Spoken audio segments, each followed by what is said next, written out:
कहानी तो बहुत सुनी होगी आपने। जी, जख्मों की कहानी तो बहुत सुनी होगी आपने। अब ज़रा मलहम लगाने वालों की तहज़ीब भी जान लीजिए। तकलीफ़ें हज़ारों हैं, तकलीफ़ें हज़ारों हैं, लेकिन मलहम भी तो हज़ारों हैं। अब कन्फ्यूज़न पैदा हो जाता है एक आम इंसान के दिमाग में कि वो कौन सा डॉक्टर चुने और कौन सा डॉक्टर ना चुने।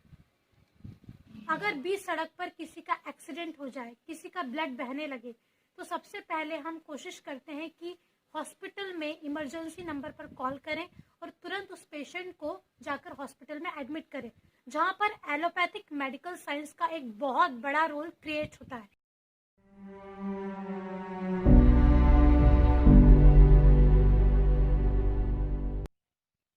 आज मैं आपको एक रियल स्टोरी सुनाने वाली हूँ।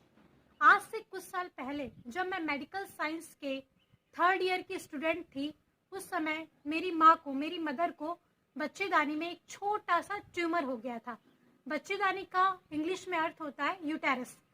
तो आज के ज़माने में अगर हम ब्लीडिंग की बात करें तो एक टेंशन क्रिएट हो जाती है दिमाग में कि ब्लीडिंग हो क्यों रही है, ब्लीडिंग का रीज़न क्या है। जब तक हम ब्लीडिंग के रीज़न तक नहीं पहुंचते तब तक हम प्रॉब्लम को जड़ से खत्म नहीं कर पाते हैं।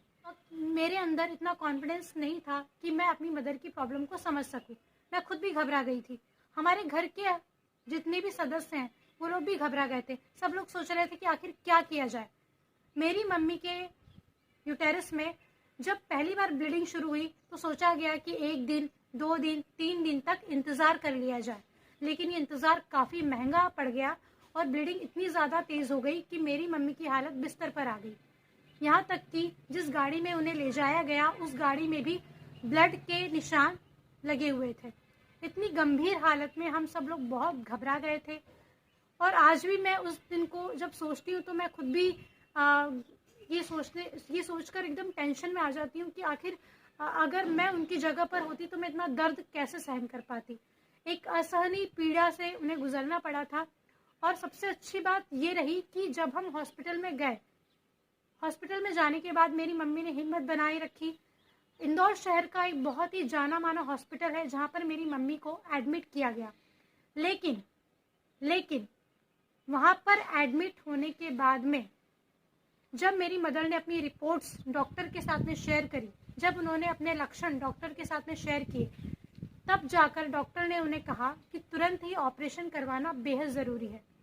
आज के ज़माने में वैसे भी बच्चेदानी को लेकर ऑपरेशन तुरंत ही कर दिए जाते हैं और इतने तुरंत कर दिए जाते हैं कि पेशेंट को और घर वालों को सोचने का मौका ही नहीं मिलता है कि आखिर समस्या का समाधान कैसे किया जाए और इसका कारण आखिर क्या था। एक छोटा सा ट्यूमर किस कारण की वजह से बॉडी के अंदर डेवलप हुआ था। अब आप लोग ये सोच रहे होंगे कि जब इतनी गंभीर समस्या उत्पन्न हो जाती है तो फिर सोचने की ज़रूरत क्या है। अगर डॉक्टर ने कहा है तो तुरंत ऑपरेशन करवा लेना चाहिए।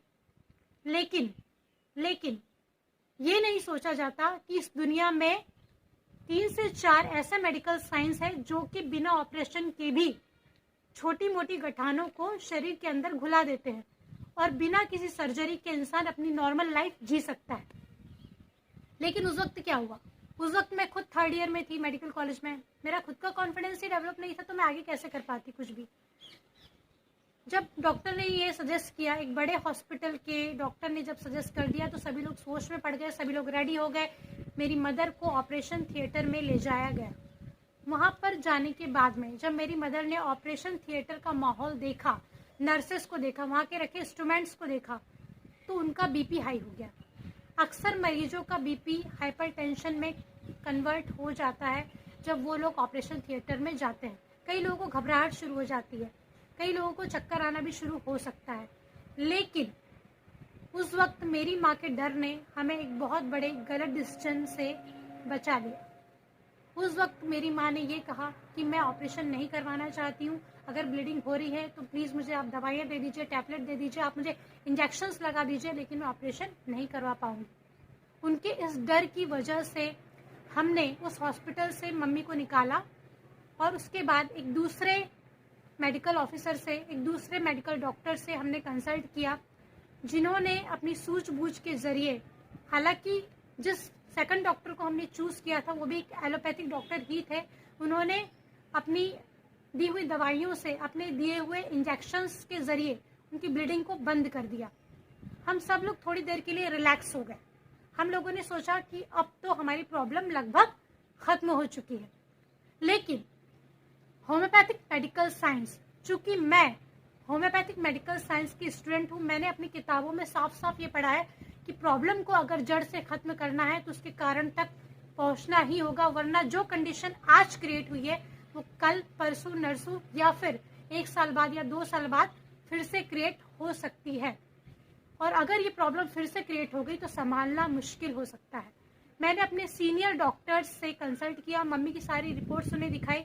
मेरे सीनियर होम्योपैथिक डॉक्टर्स ने सजेस्ट किया उन्हें होम्योपैथिक मेडिसिन, और जब होम्योपैथिक मेडिसिन मेरी मदर ने लिया उसके 1 महीने बाद हमने सोनोग्राफी करवाई। और सोनोग्राफी करवाने पर हमें पता चला कि जो ट्यूमर मेरी माँ की बच्चादानी में समस्याओं को पैदा कर रहा था, वो ट्यूमर पूरी तरह से खत्म हो चुका है।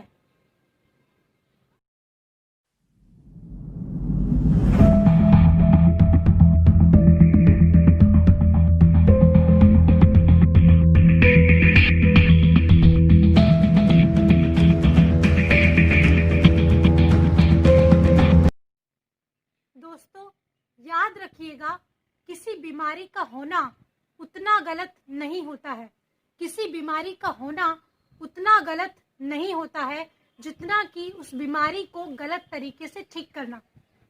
अच्छे डॉक्टर्स आज भी मौजूद है, और मैं गर्व के साथ कहना चाहूँगी कि मेरे जो मेंटर है, मेरे जो गुरु है, उनका नाम है डॉक्टर प्रवीण चौड़िया, जो कि एक MBBS MS gold medallist surgeon है। एक अच्छे डॉक्टर के तौर पर उनका एग्जाम्पल मैं बेहतरीन मानती हूँ हमेशा से। और इसके अलावा डॉक्टर विश्वरूप राय चौधरी जी का एग्जाम्पल भी देना चाहूँगी, जो कि हमारे इंडिया में रहकर ही बहुत ही अच्छा काम कर रहे हैं। इसके अलावा अगर आप US में रहते हैं तो US में मुझे 2 नाम याद आ रहे हैं।